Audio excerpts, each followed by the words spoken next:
पर सब कुछ देते हैं आपको। चलने को पांव दिया, देखने को आंख, हाथ दिया। लंगड़े होते तो क्या कर लेते, अंधे होते तो क्या कर लेते, किससे शिकायत करते। लेकिन ईश्वर सबसे अधिक प्रेम आपसे कोई करता है तो भगवान जो आपसे सबसे ज्यादा प्रेम करता है, आप उसी परमात्मा को प्रेम नहीं करते। इसलिए मेरी माँ, संसार के साथ अच्छा व्यवहार किया करो, अच्छे से रिश्ते निभाया करो। माँ के साथ बहुत अच्छा व्यवहार करो पुत्र बनकर, पति के साथ बहुत अच्छा व्यवहार करो पत्नी बनकर, पत्नी के साथ बहुत अच्छा व्यवहार करो पति बनकर, पिता बनकर पुत्र के साथ, पुत्र बनकर के पिता के साथ, दोस्त बनकर दोस्त के साथ अच्छा व्यवहार करो।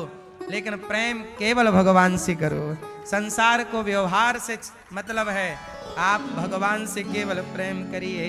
राम ही केवल प्रेम प्यारा, जान ले ये जो जान निहारा।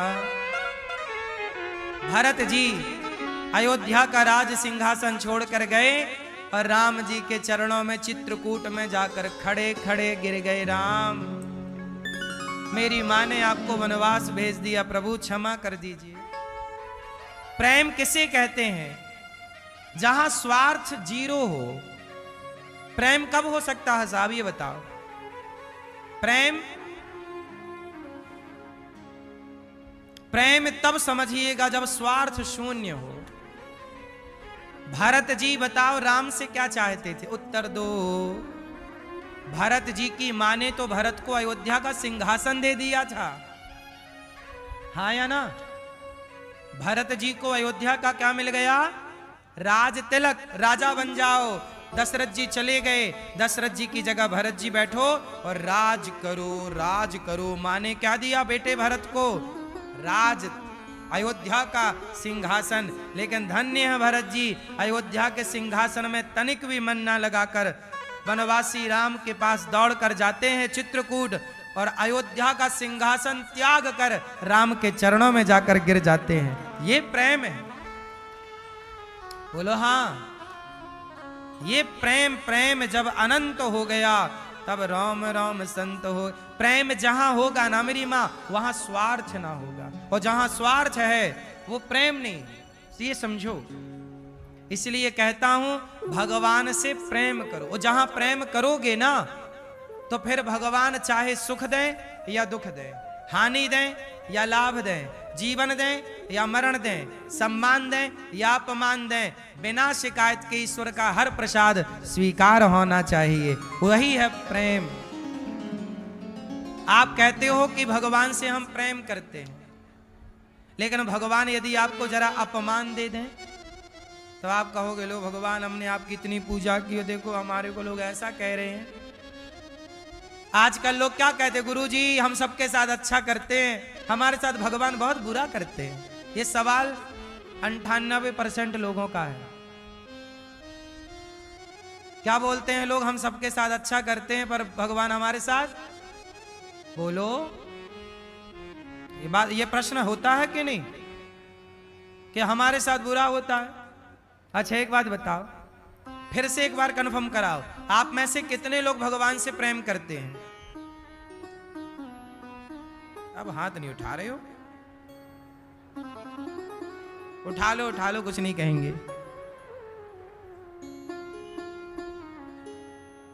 ठीक है, भगवान से प्रेम करते हो ना मेरी मां, तो प्रेम की परिभाषा क्या है? यही तो है कि जाही विधि राखें राम ताही विधि रहिए। भगवान सुख दें तो सुख में रहो, दुख दें तो दुख में रहो, अमीरी दें तो अमीरी में रहो, गरीबी दें तो गरीबी में रहो, सब में रहो। पर यही मानो कि ये भगवान का दिया प्रसाद है, चाहे वो अमीरी का प्रसाद हो या गरीबी का, चाहे वो सम्मान का प्रसाद हो चाहे वो अपमान का। वो प्रसाद किसका है? अच्छा सुदामा जी गरीब थे, क्या कृष्ण से शिकायत थी? बोलो नहीं थी ना। क्यों नहीं शिकायत थी? क्योंकि सुदामा प्रेम करते। जहां प्रेम होगा वहां शिकायतें नहीं होंगी, वहां समर्पण होगा। वहां क्या होगा? बोलो समर्पण। सुदामा इतने गरीब थे कि 4 दिन चूल्हा नहीं जलता था, बच्चे भूख से तड़पते थे। पर सुदामा ने कभी नहीं कहा कि प्रभु मैं तुम्हारा इतना बड़ा भक्त हूं और तुमने हमें ये नहीं दिया। कोई बात नहीं, आज मैं गरीब हूं तो ईश्वर की मर्जी है, तो कोई बात। यदि आप चाहोगे कि मैं भीख मांगूं, मैं तैयार हूं मांगने। आप चाहते हो कि मैं महलों में रहूं, तो मैं महलों में रहने को तैयार हूं। मैं झोपड़ी में हूं तो मैं ये नहीं मानता कि झोपड़ी मेरी है। मैं महलों में हूं तो मैं ये नहीं मानता कि महल मेरे हैं। झोपड़ी भी तुम्हारी दी है और महल भी तुम्हारे ही दिए हुए हैं। तुम सम्मान दिलाओ तो कोई बात नहीं, तुम्हारा दिलाया है। अपमान दिलाओ तो कोई बात नहीं, तुम्हारा दिलाए। ना सम्मान की चाह थी ना अपमान की चाह। अब जो आप दिलाना चाहो दोनों का स्वागत है। हमारे को ये नहीं कि हमारा सम्मान हो, नहीं जी। यदि ईश्वर अपमान दिलाना चाह रहे हैं तो दिला, तो भगवान की मर्जी के बिना कुछ होगा क्या? इनकी मर्जी के बिना पत्ता नहीं हिलता। तो आप हमारे को गाली दोगे तो ये भी तो कहीं ना कहीं ईश्वर ही चाह रहे हैं कि इस प्रकार का कार्य हो। इसलिए ये दास अनिरुद्ध कभी किसी से शिकायत नहीं करता।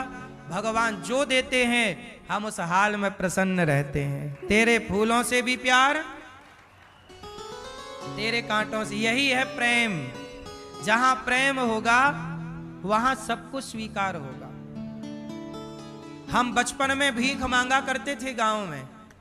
कल हमारी एक मौसी आई थी गांव की, और वो मौसी आई जिनके घर पर हम जाके भीख मांगा करते थे कभी। आज वो मौसी आई और उन्होंने मुझे आशीर्वाद दिया। तो आज भी हमारे गांव में वो घर हैं, वो लोग हैं जो हमें भिक्षा दिया करते थे। आज भी वो लोग हैं, वो घर हैं जस के तस। तो हम भीख मांगते थे और भीख मांगने से जो मिलता वही हमारी माँ बना के खिलाती। तब भी हमें भगवान से शिकायत नहीं थी, तब भी हम लोग खुश थे। ये थोड़ी कि आज ये दिन है तो ऐसी थे, नहीं साहब। जब भीख मांगते थे ना वो दिन भी हमने देखे हैं। तब भी ईश्वर पर विश्वास था। तब भी इनके लिए भीख मांग के जो आता था भोग लगा के खाते थे। तो भीख का इनको ही भोग लगाते थे। जो आपको खाना हो वो भीख में दिलवा दिया करो, तो ये दिलवाते रहते थे। आज भी हम आप लोगों से भीख मांगकर, भिक्षा मांगकर सेवा करते हैं। तो हमें तो तब भी भगवान की कृपा का अनुभव होता था, आज भी भगवान की कृपा का अनुभव हो रहा है। इसलिए हर हाल में कृपा है, हर परिस्थिति ईश्वर की कृपा है। हर परिस्थिति क्या है? यही है प्रेम। यदि आप हर सिचुएशन को, हर परिस्थिति को ईश्वर की कृपा समझते हैं तो प्रेमी भक्त हैं आप। और यदि आप सोचो कि नहीं जी अच्छा अच्छा मिलता रहे तब तो कृपा है, और जरा जी उतार चढ़ाव आ गए तो आप बोले नहीं जी अब भगवान की कृपा नहीं। कृपा सदा होती है। ऐसा कौन सा दिन है, ऐसा कौन सा घंटा है, ऐसा कौन सा मिनट है और ऐसा कौन सा सेकंड है जब भगवान आप पर कृपा नहीं करते। आप लोगों को लगता है कि पैसे आ रहे हैं तो कृपा है, पैसे नहीं आ रहे हैं तो आपको लगता है कृपा नहीं है। हर हाल में कृपा ही कृपा। अनुभव यही भक्त का लक्षण है। यदि आप भक्ति के रास्ते पर हैं तो आपको यही मानना होगा कि हर हाल में ईश्वर की कृपा है। बोलो हाँ।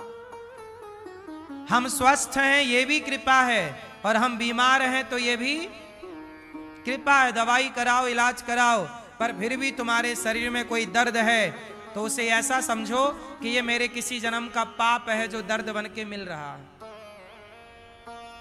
भीष्म पितामह को बाणों की सैया मिल गई तो वो उनके पिछले जन्म का पाप था। वो उनका पिछले जन्म का क्या था? सांप को फेंका था कांटों के ढेर में तो इन्हें बाणों की सैया पे लेटना पड़ा। तो पाप कहां जाएगा साहब? हमने आपके गाल में एक थप्पड़ मारा जोर का तो आपको दर्द हुआ ना, वो दर्द हमें भी कभी ना कभी होगा हमारे शरीर पर।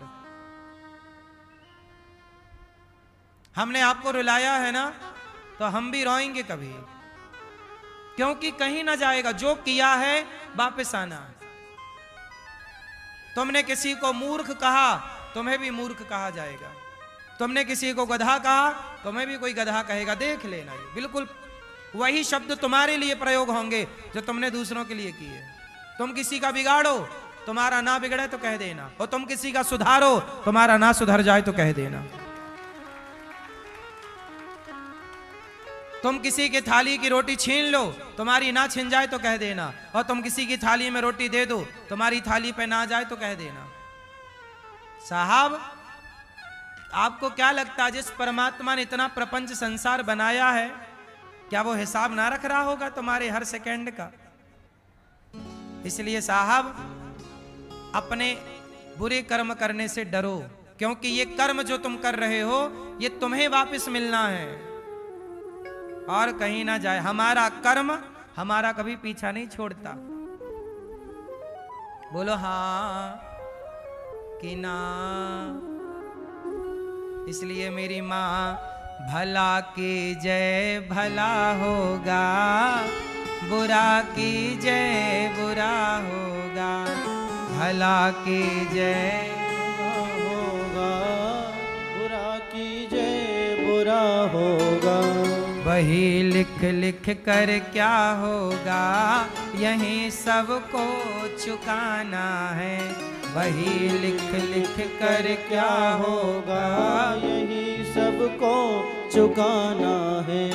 मैया जी झूठ ना बोलो, प्रभु के पास जाना है। न हाथी है न घोड़ा है, वहाँ पैदल ही जाना है।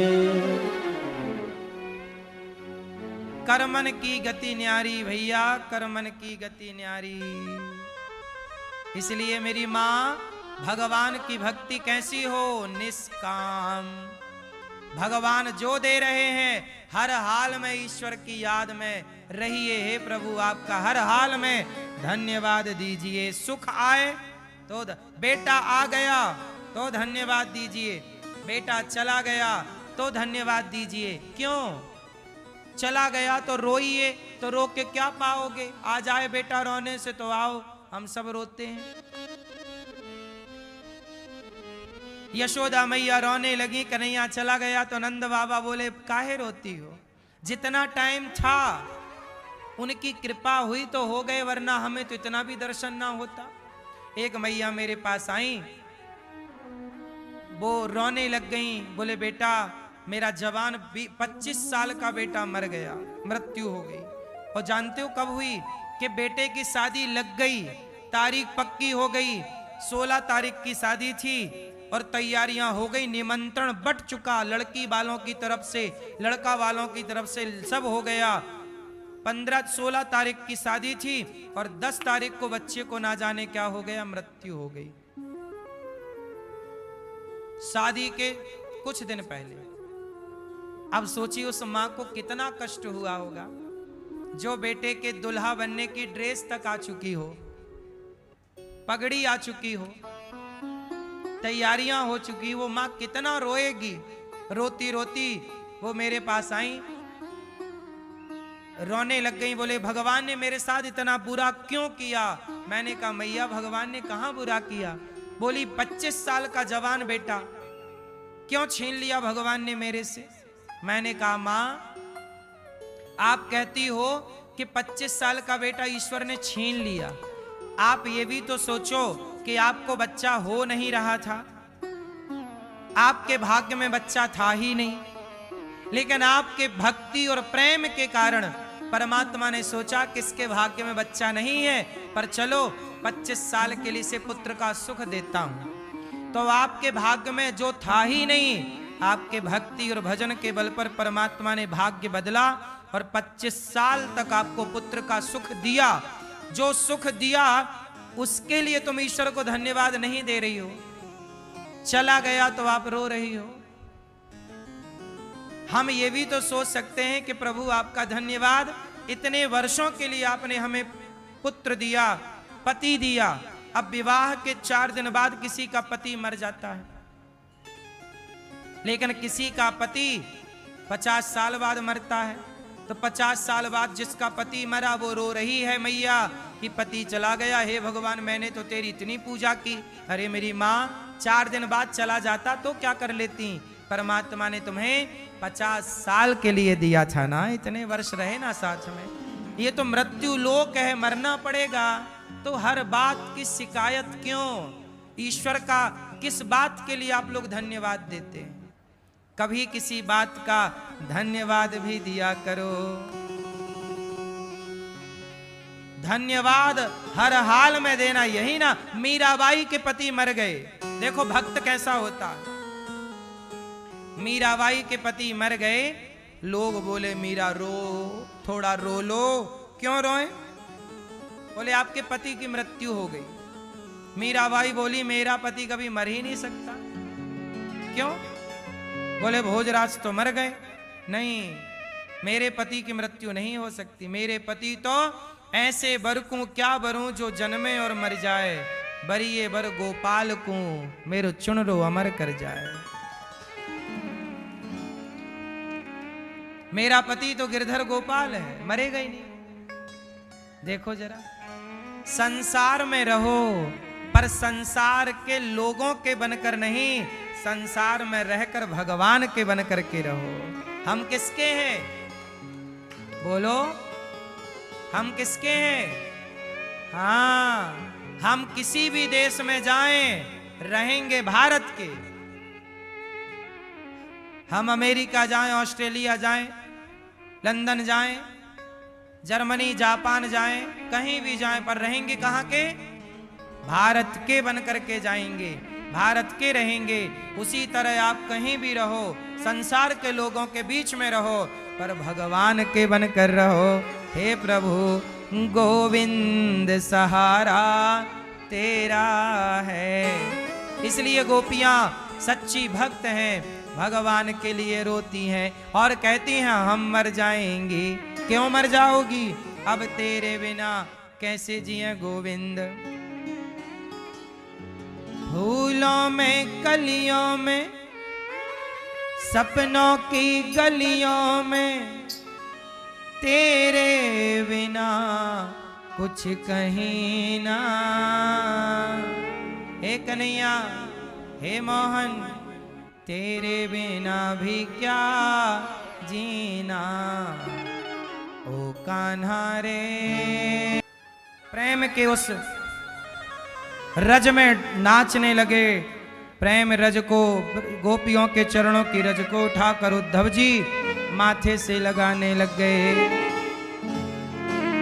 ऐसे उद्धव जी को भगवान ने ब्रजमंडल का दर्शन हृदय में कराया और भगवान द्वारिका गए। भगवान का पहला विवाह मां भगवती रुक्मणी जी से हुआ, दूसरा विवाह भगवान का सत्यभामा, दूसरा विवाह भगवान का जामवंत की बेटी जाम्बवती, तीसरा विवाह सत्यभामा, चौथा विवाह कालिंदी यमुना जी से, पांचवा उज्जैन में मित्रविंदा से, छठवा विवाह नागनजिति से, सातवां विवाह भद्रा से, आठवां लक्ष्मणा। भामासुर नाम के दैत्य को मारकर भगवान ने 16,100 कन्याओं को मुक्त किया और विवाह हो गए भगवान के 16,108। इतने विवाह भगवान के हुए। भगवान कृष्ण अपनी पत्नी रुक्मणी जी के संग हंसी मजाक भी करते हैं और गृहस्थ में रहकर एक एक रानी से एक एक लड़की और 10-10 लड़का, 10-10 बेटा भगवान के हुए। बड़ा परिवार हुआ भगवान का। एक दिन भगवान अनिरुद्ध भगवान के बड़े पुत्र प्रद्युम्न जी हुए। प्रद्युम्न जी का विवाह रति से हुआ। इनके पुत्र हुए अनिरुद्ध। अनिरुद्ध का विवाह हुआ ऊषा के साथ चित्रलेखा की मदद से। बाणासुर पर भगवान ने कृपा की। इसके बाद भगवान ने राजा नृग पर कृपा की। नृगो नाम नरेंद्रोह, इक्ष्वाकु वंश के एक राजा हुए हैं राजा नृग। राजा नृग ने गौदान किया है। कौन सा दान? गौदान किया। पर गौदान करने के कारण ही राजा नृग को भगवान की प्राप्ति हुई, वरना गलती होने से इन्हें राजा से गिरगिट बनना पड़ा। बड़े बड़े राजाओं को भी गिरगिट बनना पड़ा। इसलिए भैया किसी बात का घमंड ना करिएगा। बड़े बड़े राजाओं का हमने पतन देखा है, बड़े बड़े व्यक्ति को भी हमने मुंह की खाती देखी है। किसी बात का घमंड ना हो, जो है प्रभु का प्रसाद है। जीवन मिला है, कुछ करने योग्य बनाया है, तो मरने के पहले गौदान जरूर कर लेना। मरने के पहले कुछ काम कर लेना चाहिए सबको, गौदान कर लेना चाहिए सबको।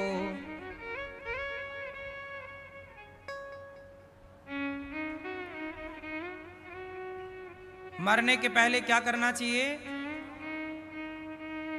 क्या करना चाहिए? गौदान करना चाहिए। सबको गौदान करना चाहिए। गाय की पूंछ पकड़ के ही वैतरणी से आप पार होते हैं। मृत्यु से पहले गौदान कर लीजिए। गाय का दान करना मतलब संपूर्ण पृथ्वी दान करने का फल प्राप्त होता है गौदान। गौरी गोपाल गौशाला में 400 से ज्यादा गैया हैं, 125 से अधिक लगभग नंदी हैं।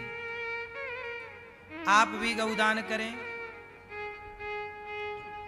चारा दें गाय के लिए, भूसे का दान करें। आप भी गायों की सेवा से जुड़ें। गाय की सेवा आप नहीं करेंगे सनातनी तो कौन करेगा? गौरी गोपाल गौशाला में आकर के आप अपने माता के लिए, पिता के लिए, दादा दादी के लिए गौदान कर सकते हैं।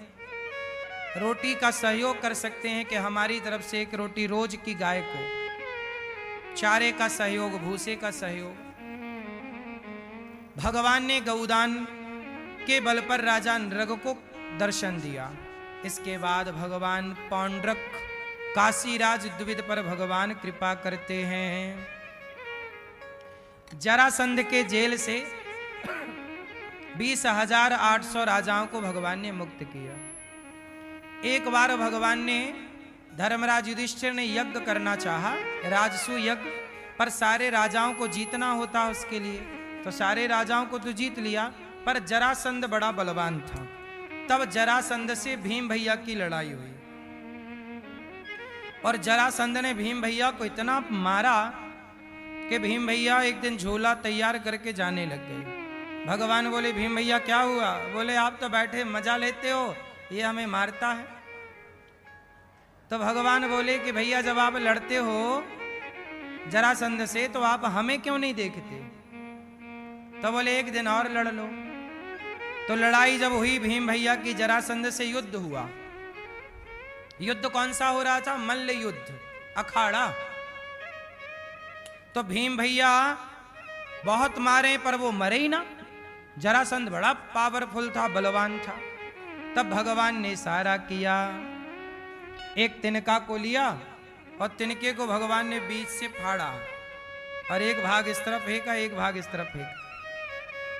जरासंध को भी बीच से फाड़ दिया भीम भैया ने और उसका दायां भाग बाएं तरफ, बायां भाग दाएं तरफ फेंका। तब जाके जरासंध मरा। कब मरा? जब लड़ते समय, युद्ध करते समय देखा किसे गया? भगवान को। इसलिए काम संसार का करो, काम जगत का करो, पर दृष्टि जगन्नाथ पर भगवान की तरफ होती बनी रहे। एक पल के लिए भी भगवान को ना भूलो।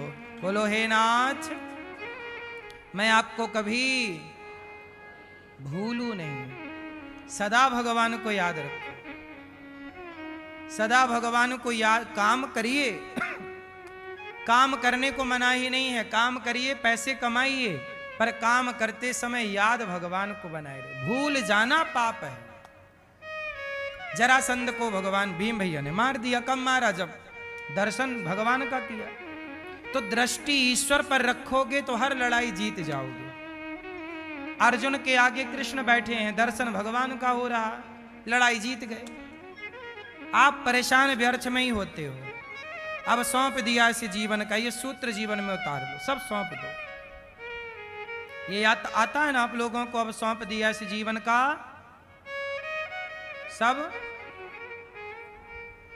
सब भार तुम्हारे हाथों में, सब सौंप दो,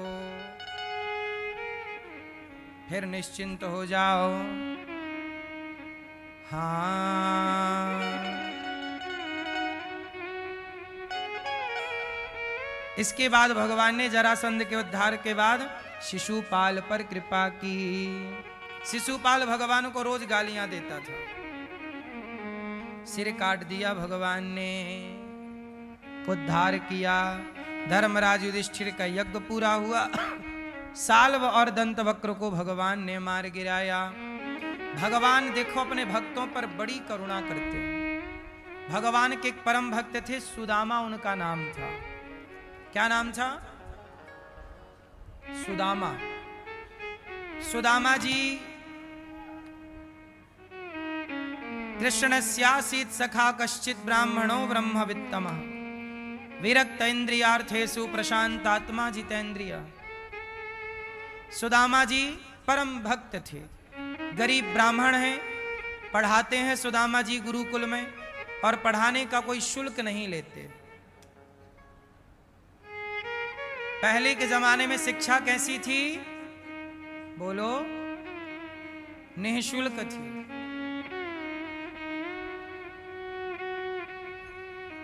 निःशुल्क थी।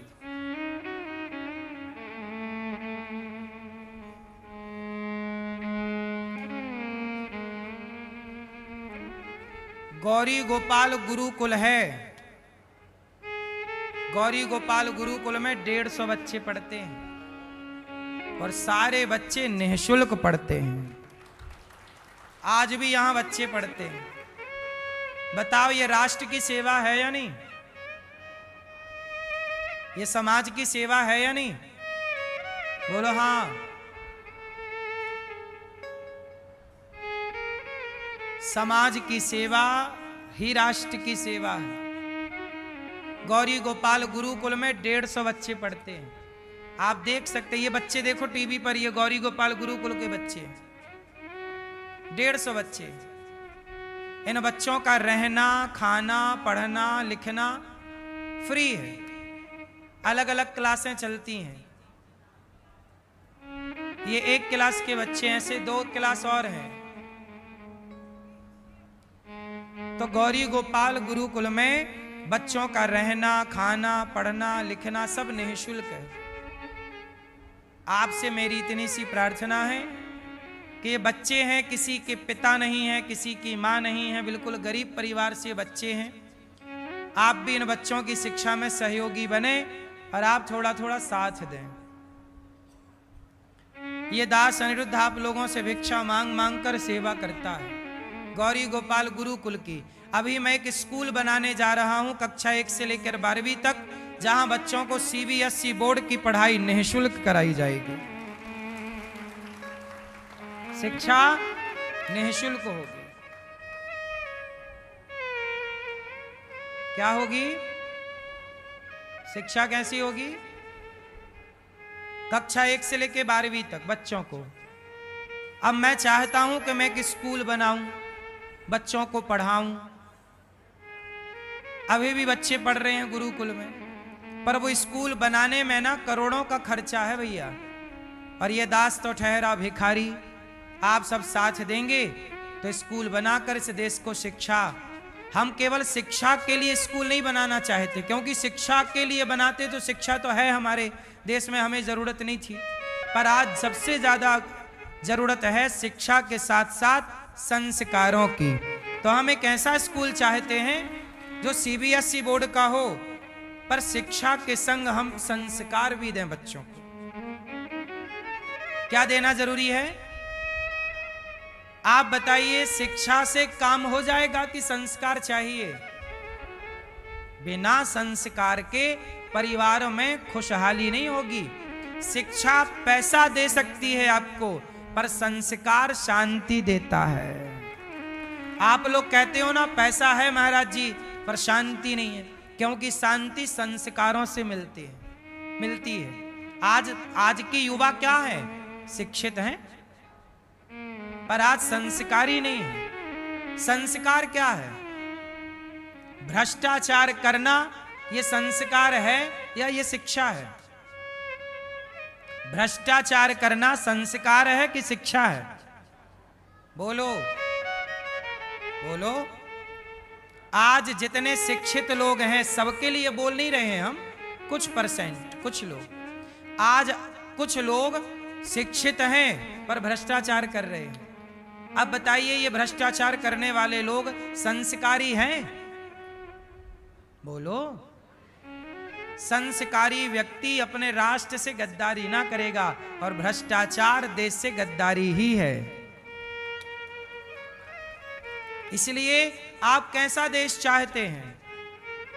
जहां शिक्षा हो पर संस्कार ना हो, ऐसा देश चाहते हैं? पर यह दास अनिरुद्ध ऐसा चाहता है कि हमारे बच्चे शिक्षित भी हों पर संस्कारी भी हों।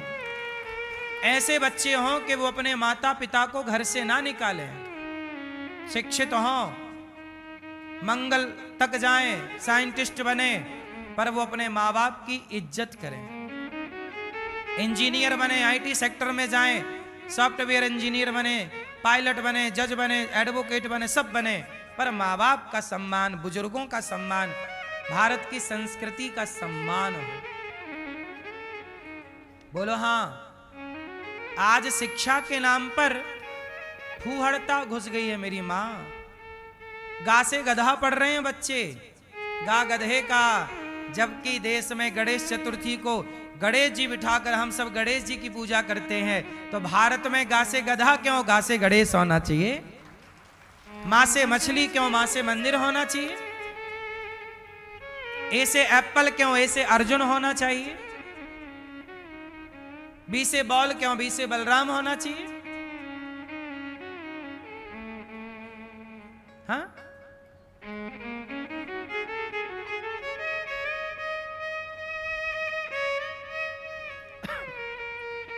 सी से बिल्ली क्यों बने? कैट क्यों हो? छत्रपति शिवाजी क्यों ना हो? बोलो हाँ। तो हम अपनी शिक्षा को संस्कारों से जोड़ सकते हैं,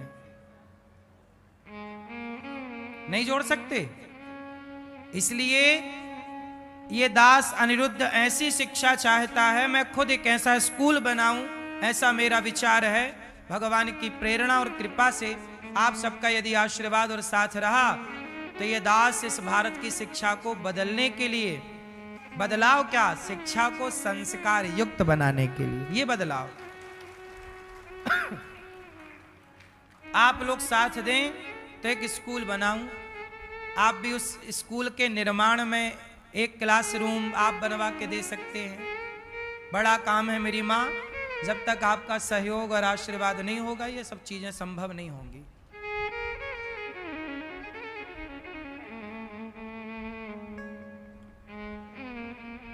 अच्छा जीवन तब होता है जब शिक्षा अच्छी होती है। सुदामा जी गरीब हैं, कुचैलम मलिनम क्षामम ध्वजम धमनि संततम। फटे पुराने कपड़े पहनकर सुदामा जी जीवन गुजारते हैं। बच्चों को पढ़ाते हैं निःशुल्क, जो मिल जाए उसी से गुजारा करते हैं। नहीं मिला तो हरी इच्छा। हर हाल में सुदामा प्रसन्न है। सुदामा जैसा जीवन कहां कोई जी पाता है। एक दिन सुशीला मां ने कहा कि आपके मित्र द्वारिकाधीश हैं, अपने मित्र से कुछ मांगने क्यों नहीं चले जाते। सुदामा जी बोले मैं अपने मित्र से कुछ मांगने के लिए थोड़ी मित्रता की है, मैं कुछ नहीं मांगूंगा। सुदामा जी पत्नी को मना कर रहे हैं, पर पत्नी 4 मुट्ठी चावल लाती हैं, बांधती हैं और सुदामा जी को देती हैं चिवड़ा। बोले जाओ अपने मित्र से मिल तो आओ, मांगना मत, दर्शन तो कराओ। सुशीला बोली कि शायद ये जाएंगे, इनकी गरीबी को देखकर मानो भगवान समझ जाएंगे और कुछ खाने को तो देंगे, 2-4 महीने का गुजारा हो जाएगा, इतना दे दें शायद। देखो भाई, जिसके घर में कुछ नहीं है वो तो चाहता है कि 2-4 किलो आटा ही मिल जाए, है ही नहीं ना कुछ, 1-2 किलो चावल ही मिल जाए। तो सुशीला बोली शायद कुछ मिल जाए, जाओ। सुदामा मांगने के उद्देश्य से नहीं, दर्शन के भाव से चले। चलते चलते सुदामा द्वारिका पहुंच गए। द्वारिका के लोगों ने पूछा कि आप कौन हैं? तो बताए सुदामा जी बड़ी खुशी से कि हम कृष्ण के बचपन के मित्र हैं, एक ही गुरुकुल में पढ़े हैं। लोग बड़ा मजाक उड़ाने लग गए, वाह तुम जैसे लोगों के मित्र कृष्ण कैसे हो सकते हैं, वो तो राजा हैं, तुम देखो फटे कपड़े पहन के आए हो, तुम्हारे तो पास कपड़े तक नहीं है, तुम्हारे मित्र द्वारिकाधीश कैसे हो सकते हैं, द्वारिका के राजा। सुदामा बोले मैं सच कह रहा हूं, कृष्ण मेरे बचपन के मित्र हैं, पर विश्वास लोगों को हुआ नहीं। द्वार पर पहुंच गए सुदामा जी, और सुदामा जी ने द्वारपालों से कहा, हे भैया हम बचपन के मित्र हैं, एक बार हमारी खबर, हमारी सूचना कृष्ण को दे दो। दौड़ पड़े द्वारपाल, हे कन्हैया हे केशव, कह दिया कि हे प्रभु आपका बचपन का कोई मित्र आया है, क्या संदेशा दिया? शीश पगाना जगा तन में, अही जाने को आही बस ये ग्रामा, गोरी फटी सी लटी दुपट्टी और पाए पासन की नहीं सवा। द्वार खड़ो ध्वज दुर्बल रहो चकी सो वसुधा अभिरामा, पूछत दीन दयाल को धाम, बतावत आपनो नाम सुदामा। पूछत दीन दयाल को धाम, बतावत आपनो नाम सुदामा। सुदामा का नाम जब द्वारिकाधीश ने सुना, मित्र आया है सुदामा, दौड़ पड़े सुदामा के लिए भगवान। सुदामा मित्र सुदामा। द्वारिकाधीश जब दौड़े तो भगवान की पत्नियों को बड़ा आश्चर्य हुआ कि किसके लिए दौड़ रहे हैं। आज तक प्रभु कभी किसी के लिए ऐसे दौड़े ना, आज किसके लिए दौड़ रहे हैं? सुदामा सुदामा दौड़ रहे हैं श्री कृष्ण। सारे लोग पीछे पीछे दौड़ पड़े, हम भी तो देखें कौन आया है।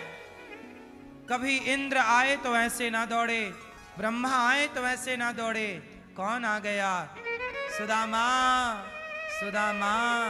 जब बाहर पहुंचे तो सुदामा को बड़ी देर हो गई खड़े खड़े, लगा कि कब से गया द्वारपाल, अभी तक तो कोई आया नहीं, शायद कन्हैया भूल गया होगा। तो सुदामा जी वापस जाने लगे, और जैसे ही वापस जाने लगे तो कानों में आवाज आई, सुदामा। पलट कर देखा तो कन्हैया वही घुंघराले से बाल, प्रभु की वही सुंदर सी छटा, भगवान दौड़ रहे हैं, भगवान का दुपट्टा गिर गया, सुदामा सुदामा। और दौड़कर भगवान ने सुदामा को अपने हृदय से लगा लिया, गले से लगा लिया। सुदामा की लाठी गिर गई, सुदामा को भगवान ने हृदय से लगाया। मित्र तुमने बड़ी देर कर दी आने में, मित्र तुमने बड़ी देर कर दी। सुदामा बोले मित्र तुमने बड़ी देर कर दी। कन्हैया बोले मित्र देर हमने नहीं, द्वारिका आने में आपने देर लगा दी। चलो अब। ले गए, अपनी सिंहासन पर बिठाया। भगवान बोले मैं आपको कुछ दूंगा। सुदामा बोले क्या दोगे? मुझे कुछ नहीं चाहिए। आपने समाज के आगे जो मुझे गले लगाकर मेरा सम्मान बढ़ा दिया है, उससे बड़ी दौलत क्या होगी प्रभु। आपने हमें पहचान लिया, यही हमारी संपत्ति, इससे ज्यादा और क्या। प्रिय भक्तों, सुदामा बिल्कुल गरीब है और भगवान सुदामा जी को गले से लगा रहे हैं। भगवान थोड़ी देखते हैं कि आपके पास धन है या नहीं, भगवान धन नहीं देखते, भगवान भक्त का प्रेम देखते हैं। इसलिए प्रेम सुदामा जैसा हो, निष्काम। हम लोग भगवान से, भगवान की भक्ति कब करते हैं? जब कुछ होए तो करें, नहीं होए तो लोग कहते कि अब क्या करें, भगवान ने क्या दिया, कुछ हो ना हो। पर सुदामा जी यही तो सिखा रहे हैं, भगवान की भक्ति कुछ पाने के लिए नहीं। अरे भगवान पा लिया और भगवान से क्या पाना है। सुदामा जी को भगवान ने आसन पर बिठाया। काम ना बने तो कहना, दान में बड़ी ताकत होती है मेरी माँ। दान में इतनी ताकत है कि हरिश्चंद्र जैसे दानियों को आज तक याद किया जाता है, दानवीर कर्ण जैसे दानियों को आज तक याद किया जाता है। इसलिए आप भी गौरी गोपाल आश्रम में जो हमारी वृद्ध माताएं रहती हैं, आप इन माओं के बेटा बेटी जरूर बने, इनका सहारा जरूर बने। आप नहीं बनेंगे तो ये गणेश चतुर्थी का पावन पर्व चल रहा है। आज गणेश जी के स्थापना का दूसरा दिवस है, तो आप भी, आज ऋषि पंचमी है। आज क्या है? ऋषि, आज किए गए पुण्य का के साक्षी ऋषि हैं, इसलिए आज ऋषि पंचमी है। आज इस ऋषि पंचमी में कुछ पुण्य कर सकते हैं कि आज हम सब सेवाओं से जुड़ेंगे। आज के दिन स्त्रियां व्रत करती हैं कि उनके जीवन में कोई दोष हुआ हो, उनसे कोई पाप हुआ हो, तो पुरुष भी ये व्रत करते हैं कि यदि हमसे कोई जाने अनजाने में कोई पाप हुआ हो तो ये पाप के प्रायश्चित के लिए आज का व्रत किया जाता है। तो ये ऋषि पंचमी बोलते हैं इसको। तो आप लोग भी आज थोड़ा सा दान पुण्य कर सकते हैं। यहां पर माताओं के साथ साथ संतों को भोजन बंटता है। कोई भी साधु आए, कोई भी संत आए, संतों को भरपेट भोजन मिलता है। आप भी भोजन करें। तो पैसा क्यों कमाना चाहिए भैया? पैसा इसलिए कमाना चाहिए, पैसे कमाने का उद्देश्य यह होना चाहिए कि हम इसलिए कमा रहे हैं कि हम किसी के काम आ सकें। इस पैसे से किसी की भूख मिटाने के काम आए, किसी का पेट भरने के काम आए, किसी बच्चे को पढ़ाने के काम आए, किसी बेसहारा माँ को सहारा देने के काम आए। तब आप संतों को भोजन एक दिन का अन्न क्षेत्र बंटवाएं कि आज संतों को हम अपनी ओर से अन्नदान करेंगे। आज हमारा भोजन संतजन आपकी ओर से ग्रहण करेंगे। यहां पर संतों की सेवा है। आप एक दिन की संतों की सेवा, रसोई की सेवा है, अखंड एक दिन की रसोई आप बंटवा सकते हैं कि आज की सेवा हम करेंगे। एक दिन की संपूर्ण सेवा आप कर सकते हैं। गौदान आप कर सकते हैं। गौरी गोपाल गुरुकुल की सेवा कर सकते हैं। गुरुकुल के स्कूल के निर्माण में सहभागी बन सकते हैं। और हमारी जो वृद्ध माताएं रहती हैं 309, इन माताओं के लिए और कोई माँ आएंगी तो उन माताओं के लिए रहने के लिए और व्यवस्था बनानी है हमें। तो फर्स्ट फ्लोर में तो गौरी गोपाल में माताएं रहती हैं, सेकंड फ्लोर में अभी काम बाकी है, अभी फिनिशिंग हुई नहीं, काम हुआ नहीं, तो आप एक कमरा अपनी ओर से माताओं को बनाकर दे सकते हैं। कमरे की फिनिशिंग आप करा सकते हैं। जो आपसे बन पड़े माताओं के लिए जो निर्माण कार्य होगा उसके लिए आप सहभागी बन सकते हैं। आज हम आपका परिचय माँ से कराएंगे। मैया कहाँ से आई हो मेरी माँ? छत्तीसगढ़। छत्तीसगढ़। कौन कौन है मैया आपके घर में? कोई नहीं। छत्तीसगढ़ में कहाँ से आई हो? शक्ति हैं? शक्ति शक्ति। हाँ, बिलासपुर शक्ति। अच्छा, बिलासपुर शक्ति। तो घर पे कौन कौन है आपके? कोई नहीं। बेटा नहीं। बेटी नहीं है। पति नहीं है।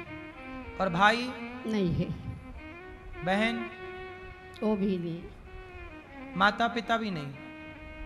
नहीं तो है। आप कहाँ थी यहाँ से पहले, गौरी गोपाल के पहले आप कहाँ रहती थी? घर में रहे, 2020 में खत्म हो गई, कितने फेल हो गए ना, खेत डोली सब बेच दें अब घर। कौन पति चले गए 2020 में? हाँ, तो कितने खराब रही से 7-8 साल जी, अच्छा, उसका में पैसा खत्म हो गया। तो घर बेच के आपने पति का इलाज कराया। हाँ, तो पति भी चले गए और घर भी बिक घर- गया। हाँ, तो फिर मैया वहां के बाद फिर कहाँ, आप यहाँ आ गई सीधे? हाँ, यहाँ आ गए। परिवार में कोई आपको रखा नहीं, कोई परिवार का सगे भाई नहीं है। भाई नहीं है? तो जेठ, आपके भतीजे, आपके जेठ के बच्चे, जेठ की- कौन काम है जेठ? देवर? देवर है, जेठ नहीं है, मैं देवर सब लबड़े हैं। तो देवर हैं। तो देवर नहीं आपकी रखे। सेवा नहीं करते? नहीं देवर के बच्चे है, सेवा नहीं करते? नहीं। तो गौरी गोपाल में कब से हैं आप? 1 साल हो गया। 1 साल। तो यहाँ कोई तकलीफ नहीं है? नहीं है, खुश हैं आप? खुश है। पर ये आपके हाथ में क्या हो गया? ओ, पैरालाइज हो गई। ये पैरालाइसिस है आपको? हाँ, मैया के एक हाथ में पैरालाइसिस है, काम नहीं करता, पैर में भी है। पाँव में भी है।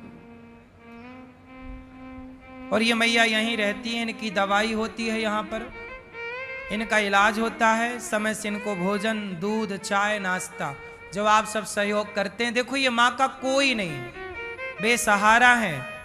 और यदि आपको ईश्वर ने इस योग्य बनाया है कि आप किसी का सहारा बन सकते हैं, तो आप बनिए किसी का सहारा। रोटी का सहारा बनो, छत का सहारा बनो कि हम किसी को छाया का दान करेंगे। आप सबके सहयोग से ये गौरी गोपाल बना, ये माताएं यहाँ रहती हैं, तो ये पुण्य आप लोगों को भी तो मिलेगा ना। जिनका कोई नहीं है उनके हम बेटा